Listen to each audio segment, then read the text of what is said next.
Coucou à tous et bienvenue sur ma chaîne L'Étoile Divine. Alors on se retrouve donc pour la troisième partie de la série Mon parcours de flamme jumelle. Donc je vais attaquer directement. Alors, lors de la précédente vidéo, quand je vous ai parlé comme quoi j'avais rencontré une rencontre karmique, au final c'était pas une rencontre karmique, c'était une âme sœur. Et donc ce qui s'est passé... quand je parlais avec cette personne, comme quoi est-ce que je pourrais avoir d'autres relations, enfin, parce que la personne n'était pas du tout disponible, il m'avait dit, voilà, vis ta vie, etc., etc. Donc, si vous n'avez pas vu la précédente vidéo, je vous conseille d'aller la voir, comme ça vous allez comprendre la suite logique de mon histoire de flamme jumelle. Donc, là, si vous vous souvenez, quand je me suis retrouvée toute triste, en pleurs, il y avait un homme qui était venu me voir pour me proposer son aide, etc., etc. Et je lui ai dit que j'avais pas besoin d'aide et voilà, j'avais pas besoin d'aide. Donc cette personne est partie, mais comme j'étais dans un état où je me sentais vraiment pas bien, parce que pour vous dire que ce soit la relation karmique, la relation de fausse flamme jumelle, ou voire même la relation de femme jumelle, on est parfois dans des moments de déprime. De fois on comprend pas pourquoi, de fois on sait pourquoi. Donc bon, ça m'est arrivé à plusieurs reprises où c'était comme ça. Et donc cette personne-là, en fait, il s'avère que j'étais inscrite avec une copine sur un site de rencontre. Et cette personne qui est venue me voir là pour me proposer son aide, je discutais avec elle sur un site de rencontre. Alors vous vous rendez compte, toute espèce de choses bizarres qui m'arrivent. Mais à quel moment tu discutes avec une personne sur un réseau social, enfin sur un site de rencontre, et comme par hasard, tu rencontres comme ça, enfin bon, voilà. Donc, je me suis rendu compte parce que, enfin, je me suis pas tout de suite rendu compte. C'est que les jours ont passé et la personne avec qui j'étais, la personne que je nomme, enfin mon âme sœur, qui voyage beaucoup, m'a contacté pour me dire qu'il allait arriver dans 2 semaines et tout ça. J'ai dit très bien, tu arrives dans 2 semaines, ok, bon bah arrive. Hein. Donc moi je vis ma vie, je suis jeune, je m'amuse et voilà, je cherche pas à comprendre. Et du coup, de temps en temps, j'allais sur les sites de rencontres pour discuter, un peu comme tout le monde. Hein.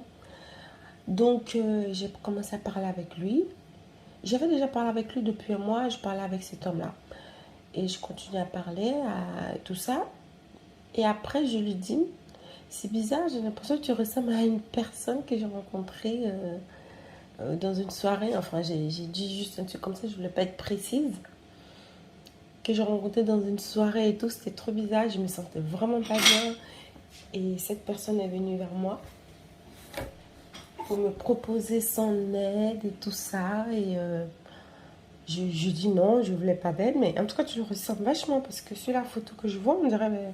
Après, peut-être que la photo, elle est bizarre, mais il a dit ah bon, t'es sûr? Et il m'a demandé que c'était quand à peu près, je lui ai dit la date et tout. Et il m'a dit non, c'est pas toi. J'ai dit bah, je sais pas moi, de quoi tu me parles. Et en fait, il m'a dit bah, oui, j'ai rencontré une fille comme ça qui pleurait et du coup j'ai été la voir enfin, pour lui parler quoi. Après, elle voulait pas grand chose, du coup pour moi je l'ai laissé, je suis partie. Et j'ai dit mais elle est habillée comment la fille et tout. Il a décrit quand même les vêtements et c'était plus les chaussures qui l'ont marqué parce que bon moi j'adore les chaussures, j'ai des styles de chaussures, enfin voilà bref. Il a dit ouais elle avait une des chaussures comme ça et je trouvais ça super sympa. J'ai dit bah écoute c'est moi en fait, c'était moi. Il m'a dit quoi? J'ai dit ouais, c'était moi et tout. Il dit bah écoute, bon, dans ce cas-là, c'est fait, on s'est rencontrés. La rencontre est faite, il n'y a plus qu'à. J'ai dit il n'y a plus qu'à quoi? Il m'a dit bah il n'y a plus qu'à commencer notre relation amoureuse, vu que je t'ai vu. En tout cas, moi, cette fille-là, elle m'avait trop plu. Si c'est toi, bah ça tombe bien. Hein. Ça veut dire qu'on s'est déjà vu en fait. Et moi, à chaque fois que ça m'arrive des trucs un peu comme ça, je me dis ah, c'est peut-être une flamme jumelle. Depuis que j'ai commencé à me renseigner sur les flammes jumelles, dès que ça m'arrive une relation, j'étais tout en train de comparer flamme jumelle, flamme jumelle. Et je me suis dit, mais avec cet homme-là, c'est bizarre notre rencontre. C'est trop bizarre. C'est peut-être une femme jumelle. Je faisais que ça. Et je sais que je ne suis pas la seule dans ce cas parce que les personnes qui sont en quête de flammes jumelles, parce que il y a des personnes qui ont vécu des relations pervers narcissiques qui ont cru que c'était des flammes jumelles. Et en fait, quand ce n'était pas des flammes jumelles, et qui ont commencé à réfléchir là-dessus, à penser à ce genre de relations et qui se mêlent les pinceaux. Et moi, j'étais dans ce cas-là. C'est sûr. C'est pour ça que si je fais ma chaîne pour parler de flammes jumelles, c'est vraiment pas pour rien. C'est aussi pour aider beaucoup de personnes à s'en sortir dans ce genre de relation et aussi pour que certaines personnes ne tombent pas dans l'illusion de flammes jumelles parce que ça peut être assez terrible par moment. Donc, en fait, voilà, donc pour vous dire, j'ai commencé à penser ça. Et donc, qu'est-ce que j'ai fait? Toutes mes autres relations, je les ai laissées. Je ne voulais plus entendre parler de qui que ce soit. De toute façon, je n'étais pas vraiment dans une relation concrète. Hein. C'était juste des rencontres, des connaissances comme ça. Donc, je me suis dit, lui, il peut être ma flamme jumelle. Après, physiquement, enfin, je ne vais pas dire que c'est vraiment mon style à 2000%. Mais en tout cas, c'est un homme classique. Hein. Monsieur, madame, tout le monde. Enfin, monsieur tout le monde, la personne classique qui n'est pas vraiment atypique, qui passe partout en fait. Donc du coup, je me suis dit, bon, le physique ça va. Et j'étais tout le temps en train de comparer. Est-ce qu'il y a eu attirance? Est-ce qu'il y a eu coup de foudre? Est-ce que... Bon, au final, il n'y a rien eu de tout ça. De toute façon, j'étais dans un état où je ne me sentais pas bien, ou quand il est venu vers moi. Mais sur le site de rencontre, j'avais bien aimé ses photos et tout ça. Donc bon, on a commencé à créer une relation. On a commencé à se voir. Et quelques mois après, j'ai dû rencontrer ma flamme jumelle en sortie dans une discothèque où j'étais avec des copines. Alors ne soyez pas perdus dans mon histoire. Je vous ai bien dit que j'allais revenir sur mes rencontres à chaque fois. Parce qu'en fait, le jour où j'ai rencontré ma vraie femme jumelle, il y a tout un tas de choses qui s'est déclenché dans mes relations, dans mes rapports avec les hommes et tout. C'est pour ça que je vais revenir à chaque fois, par moment, sur la rencontre de flammes jumelles. Donc, quand j'ai rencontré cette dernière personne avec qui je parlais sur les réseaux sociaux, quelques mois après, je suis sortie avec des amis et j'ai rencontré ma flamme jumelle. Donc, quand je l'ai rencontré ma flamme jumelle, c'était la fois où j'ai pas pu partir avec lui parce que j'ai une copine qui m'avait pris les clés. Donc du coup, j'ai pas pu aller avec lui, mais j'avais qu'une envie, c'était d'aller avec lui. Quand je suis rentrée après la soirée, cet homme-là, avec qui je parlais sur le site de rencontre, il m'a envoyé un message. Comment vas-tu, tout ça, pourra se voir dans la semaine au ciné, enfin il m'a invité au ciné. Ok, je suis partie avec lui au cinéma. Je me suis dit, mais tu es vraiment perturbée ma petite. Tu es perturbée, tu ne sais plus quoi faire. Qu'est-ce que tu peux faire? Consacre-toi à cette personne totalement et tu verras bien ce qui va se passer. Je me suis dit ça, j'ai dit allez c'est bon, je vais me consacrer complètement à cette personne-là. Que ce soit âme sœur, flamme jumelle, fausse flamme jumelle, je ne vais plus me consacrer à qui que ce soit.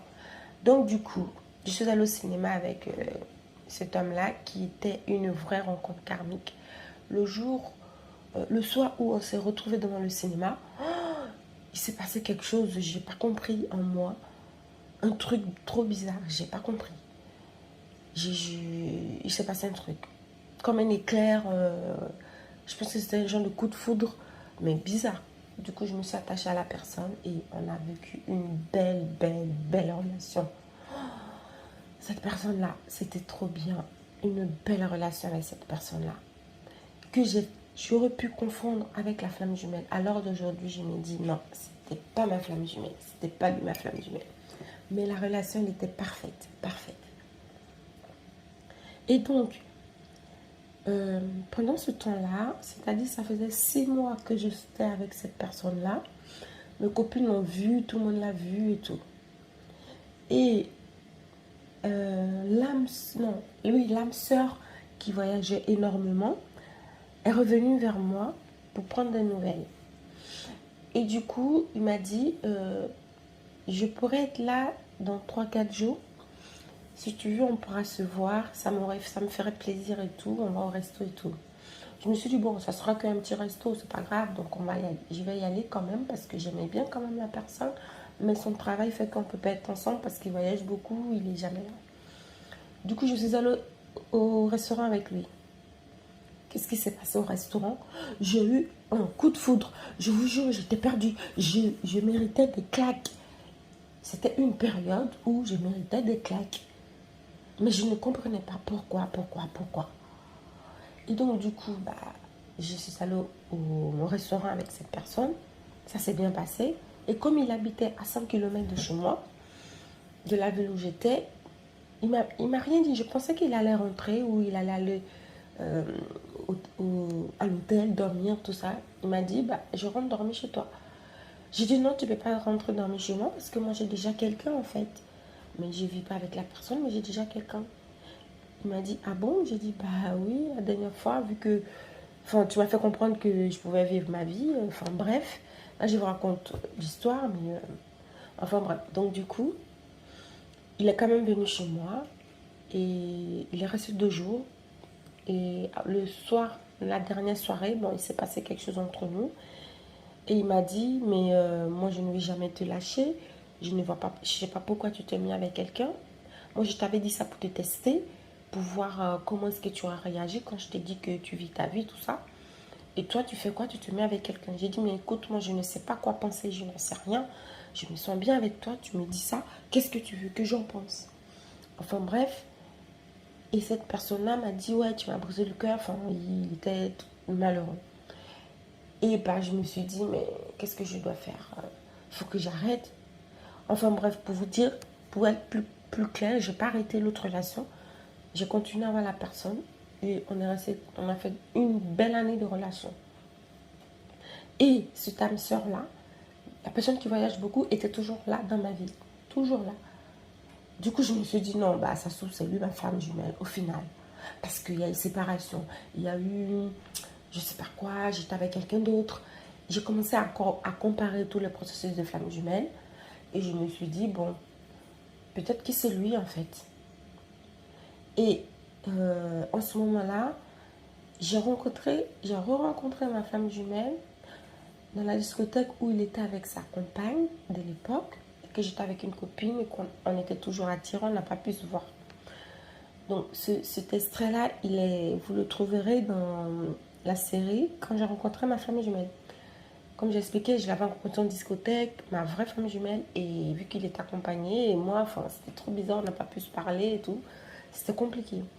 Et donc, du coup, quand j'ai revu ma vraie femme jumelle, je suis rentrée chez moi, je me suis dit, je vais devenir folle. Et j'ai commencé à consulter une personne qui aide les gens à l'éveil spirituel, qui accompagne les gens. Donc, je l'ai contacté, j'ai pris rendez-vous pour aller voir cette personne. Donc, voilà, la suite, ça sera dans la prochaine vidéo de mon parcours de femme jumelle. Merci beaucoup d'avoir visionné ma vidéo, enfin, d'avoir plutôt écouté ma vidéo. Et je vous dis à très vite. Au revoir, merci.